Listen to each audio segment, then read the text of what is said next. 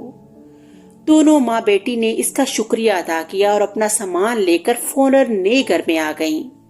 گھر بہت بڑا تھا، اس میں کشادہ صحن بھی تھا۔ نورا نے جب گھوم پھر کر گھر کا جائزہ لیا تو ایک بات دیکھ کر پریشان ہو گئی۔ نیم کے درخت کے نیچے اسے تقریباً 1 گز زمین ایسی نظر آئی جو تازہ تازہ کھودی ہوئی تھی۔ اس کے کانوں میں فاضل کے الفاظ گونج رہے تھے کہ گاؤں میں میرا ایک گھر ہے، وہ سالوں سے خالی پڑا ہے۔ اس نے سوچا جب یہ گھر سالوں سے خالی پڑا تھا تو پھر یہاں زمین کون کھود گیا؟ رات کو کھانا کھا کر وہ بستر پہ لیٹی تو اس وقت بھی وہ یہی سوچ رہی تھی، آہے اس سے صبر نہ ہوا۔ اس کی بیٹی تابیدار گہری نیند سو رہی تھی۔ نورا نے اپنی ماں کو ساتھ لیا اور فاضل کی حویلی جا پہنچی۔ فاضل اپنی بیٹھک میں اداس بیٹھا تھا۔ دولت کے چوری ہو جانے کا اس کی بیوی کو بہت افسوس تھا۔ وہ اس صدمے سے بیمار پڑ گئی تھی۔ کچھ دیر پہلے معالج اسے دیکھ کر گیا تھا۔ فاضل نے جب نورا اور اس کی ماں کو اتنی رات کے اپنے گھر آتے دیکھا تو اسے حیرت ہوئی۔ نورا نے اسے کھودی ہوئی زمین کے بارے میں بتایا تو وہ بھی سوچ میں پڑ گیا۔ اس کو دال میں کچھ کالا نظر آیا۔ اس نے اپنے 2 ملازموں کو اپنے ساتھ لیا اور نورا کے ساتھ اس کے گھر پہنچا۔ اس کے حکم پر اس کے ملازموں نے زمین کھودنا شروع کی۔ زمین کھودنے میں انہیں کوئی دشواری پیش نہ آئی کیونکہ زمین کی مٹی بہت نرم تھی۔ ابھی انہوں نے 2 فٹ گہرائی سے ہی مٹی نکالی تھی کہ ان کی کھدال کسی لوہے کی چیز سے ٹکرائی اور ایک عجیب سی آواز پیدا ہوئی۔ فاضل اس آواز کو سن کر حیران ہو گیا۔ ملازموں نے کھدال اور بیلچہ ایک طرف رکھ کر خاص سے مٹی ہٹائی۔ جب مٹی ہٹی تو انہیں لوہے کا ایک صندوق نظر آیا۔ انہوں نے اسے باہر نکال لیا۔ فاضل اس صندوق کو پہچان گیا۔ یہ صندوق اسی کا تھا اور چور اس میں سامان بھر کر اپنے ساتھ لے گئے تھے۔ اس کا مارے خوشی کے برا حال تھا۔ صندوق میں تالا نہیں لگا تھا، صرف دونوں کنڈیاں لگی تھیں۔ فاضل نے ملازموں کو ایک طرف ہٹا کر صندوق کا ڈھکن کھولا۔ اس کی حویلی سے چوری شدہ تمام چیزیں اس میں موجود تھیں۔ ان چیزوں کے درمیان اسے ایک شناختی کارڈ بھی ملا جسے اس نے خاموشی سے جیب میں رکھ لیا اور اپنے ملازموں سے بولا، تم لوگ فوراً تھانے جا کر انسپیکٹر اور سپاہیوں کو ساتھ لے آؤ۔ یہ منظر دیکھ کر نورا اور اس کی ماں بہت حیران تھیں۔ فاضل نے کہا، نورا بہن، میں تمہارا بہت احسان مند ہوں۔ تمہاری عقل مندی کی وجہ سے ہمیں یہ لوٹا ہوا سامان دوبارہ مل گیا۔ مالک، میری سمجھ میں ابھی تک کچھ نہیں آیا ہے، نورا نے الجھ کر کہا۔ فاضل مسکرا کر بولا، ان چوروں نے پہلے ہمیں کھانے میں بے ہوشی کی دعا کھلائی، پھر اطمینان سے حویلی کی تلاشی لے کر تمام چیزیں چرا لیں۔ انہوں نے سوچا ہوگا کہ جب تک پولیس یہ کیس بند نہیں کر دیتی اس وقت تک اس چوری کے مال کو میرے اس گھر میں زمین کھود کر دبا دیں، کیونکہ یہ برسوں سے بند پڑا تھا اور یہاں پر کسی کے آنے کی کوئی امید نہ تھی۔ انہوں نے یہ بھی سوچا ہوگا کہ جب معاملہ ٹھنڈا پڑ جائے گا تو چوری کا مال نکال لیں گے۔ تھوڑی دیر بعد انسپیکٹر چند پولیس والوں کے ساتھ وہاں آ گیا۔ اس نے چوری کے مال کا صندوق اپنے قبضے میں کیا۔ پھر وہ تمام لوگ فاضل کے گھر آئے۔ انسپیکٹر نے کاغذ قلم نکالا اور نورا کا بیان قلم بند کرنا شروع کیا۔ فاضل نے ان کی خاطر مدارت کے لیے ایک ملازم سے کہا۔ تھوڑی دیر بعد اس کا ملازم شرفو ایک بڑی سی ٹرے میں چائے اور کھانے پینے کی چیزیں لے کر آیا۔ وہ چائے بنانے لگا تو فاضل نے اس سے کہا، شرفو، جب تم چوری کا مال صندوق میں بھر رہے تھے تو تمہارا شناختی کارڈ اس میں گر گیا تھا، یہ دیکھو۔ اس کی یہ بات کسی دھماکے سے کم نہ تھی۔ شرفو کے ہاتھ سے چائے کی پیالی چھوٹ کر زمین پر گر پڑی۔ وہ دروازے کی طرف بھاگا، مگر اس سے پہلے کہ وہاں سے نکلتا ایک سپاہی نے جلدی سے اس کو دبوچ لیا۔ دوسرے سپاہی نے اس کے ہاتھ میں ہتھکڑی لگا دی۔ شرفو کے منہ پر ہوائیاں اڑ رہی تھیں۔ فاضل نے قہر بری آواز میں کہا، نمک حرام، تو نے میری مہربانیوں کا یہ صلہ دیا؟